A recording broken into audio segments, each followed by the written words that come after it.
Hey guys, welcome to episode 11 of the R3 Superbike build by TST Industries. Today we are at a dyno facility. We have a dyno jet dyno that we strapped this bike to. We are about to break the bike in and then start pulling some numbers, make sure that we have a good air fuel mixture. This thing is breathing way more than an OEM setup, so we'll have to make sure that we don't blow it up right off the bat. In a minute here, I'm gonna have John explain to you how we're gonna use the dyno for the break-in procedure. Some of you guys left comments, you wanted to know how that's done. We can't really show you the whole procedure because it'll be 20 minutes of just boredom. So I'm gonna explain to you how that's done. Any qualified dyno facility should be able to do that for you should you choose to go with a dyno break-in. So most of you viewers are wondering how you break in a motorcycle on a dyno. Well, let me run you through a quick process. It's not real high tech. So we've got some oil in here that's what I call break-in oil. It's got quite a bit of zinc and phosphorus in it. We like to use that for the loads the motor's gonna experience at first. We don't want things in there touching if we can help it. So we wanna load the rings. We want the rings to expand a little bit, okay? And we wanna break them in on the cylinder wall because we'd like everything to be nice and round in there and seal, and that's why we're gonna do what we're gonna do. In that process, we're not gonna reach max RPM. We're not gonna go out and see how fast it'll go on the dyno. We're gonna use different RPMs areas, and we're gonna load the motor, okay? We're not gonna load it extreme at first. We're gonna start into it loading the motor, then we're gonna keep gradually climbing and climbing and climbing. It would be no different, guys, than you going out on the highway and you climbing a hill, okay? The hill is gonna load the engine better, it's gonna break things in better, it's gonna put pressure on the rings to expand better. That's our whole plan, and that's all we're gonna do on a dyno, so stay tuned and pay attention, you'll probably see it happen.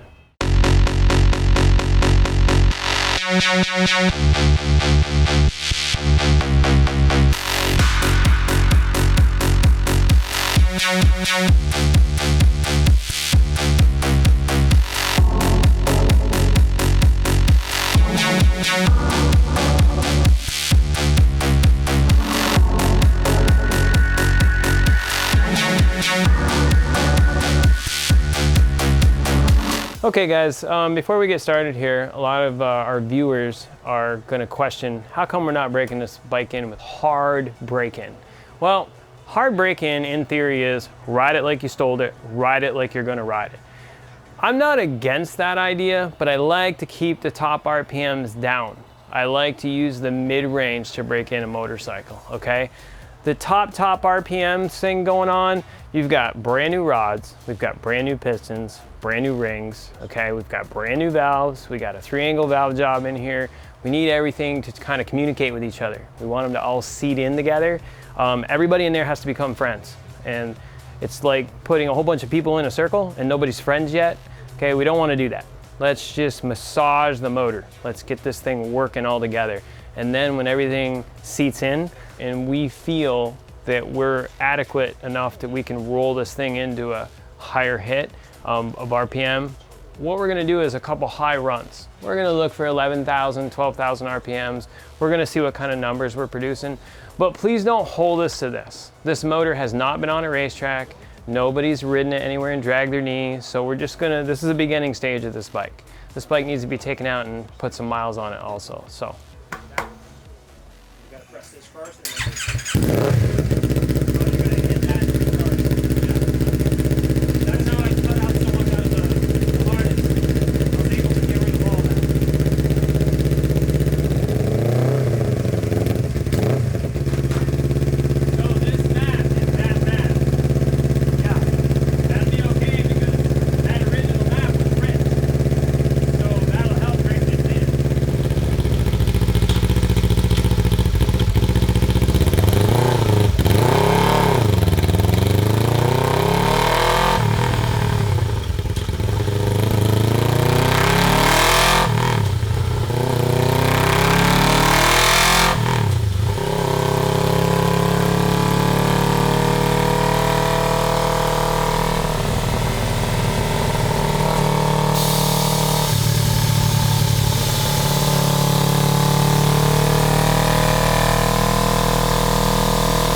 All right, you guys, we are back from the dyno. We're back at the headquarters, and we have some results to deliver to you.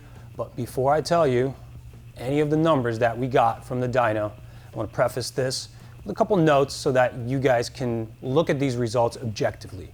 So, first of all, this whole motor configuration is highly experimental, and the motor's not fully broken in yet. We did not use race fuel for this iteration of dyno tuning. We don't want to demand too much out of this motor just yet. I'm going to take it to the track, fully break it in, and then we could continue with the dyno tuning. The cam degree in this motor is basically something that we picked from experience, and we went to test it, and now based on the results we got, we are going to change that cam degree and we're going to milk out some more performance from this configuration. We had a limited amount of time to do this dyno tuning. We wanted to shoot this video for you. We wanted to lay a baseline down on a fully stock bike. We also wanted to have a means of comparison from the Superbike to the Super Sport machine that we have. So all this basically shook out to give us a couple hours to work this thing. So the numbers are pretty crude. We are going to continue to evolve the tune and other parameters of this setup. If you guys stick with us for the rest of the season, you'll see the numbers I'm about to deliver, they'll go up. The purpose of this dyno tuning session was to make this bike safe for me to ride this weekend so I could fully break it in, make sure I don't blow up the motor, get some decent numbers out of it, but like I said, this is just step one. We'll continue to evolve this. And lastly, I have to say, the dyno numbers are not absolute. They vary from dyno to dyno, from one barometric condition set to the next, from one field elevation to another. So that has to be taken into consideration. I know I've seen other reputable tuners get wildly different number values from their dynos from one shop to another. I've seen results ranging from 32 horsepower and 17 foot-pounds of torque on a bone stock bike to 37 horsepower and 19 foot-pounds of torque on a bike on a different dyno, but the bike was in the same trim. So the numbers, just the raw numbers, are to be taken with a grain of salt. I, for one, am very pleased with our initial findings from the dyno. I'm very proud of what we've done. I know we can do better, but for now, this is what we have. How do we truly gauge the real performance increase? Since dyno numbers are not absolute, we have to come up with a better way. So what we did was we took a bone stock R3, threw it on the dyno, laid down its numbers as a baseline. Then we took our Super Sport machine and our Superbike machine, and we started doing iterations of dyno runs. We actually did some tuning with the Superbike, try to get more and more out of it, and we arrived at a number that we feel is really good. Since we really need a good representation of a performance increase, we decided to compare the numbers to the baseline of the stock unit and take percentage increase as the true gauge of performance increase. Here's what you guys have been waiting for. The baseline R3, the stock, bone stock version, put down 34.43 horsepower and 19.16 foot-pounds of torque. We compared that to our Super Sport machine that is in its later stages of good tune. We'll continue to tune it and try to find more horsepower out of it, but it's at a really good stage right now. That machine put out 39.81 horsepower and 21.16 foot-pounds of torque. Now, using our gauge of performance increase, that's 16% horsepower increase and 10% torque increase. Now, this bike. So, our best numbers were 44.96 horsepower and 23.1 foot-pounds of torque. That's a whopping 30.5% horsepower increase. That's insane. 30.5%. And a 20.5% increase in torque. I'm really pleased with this.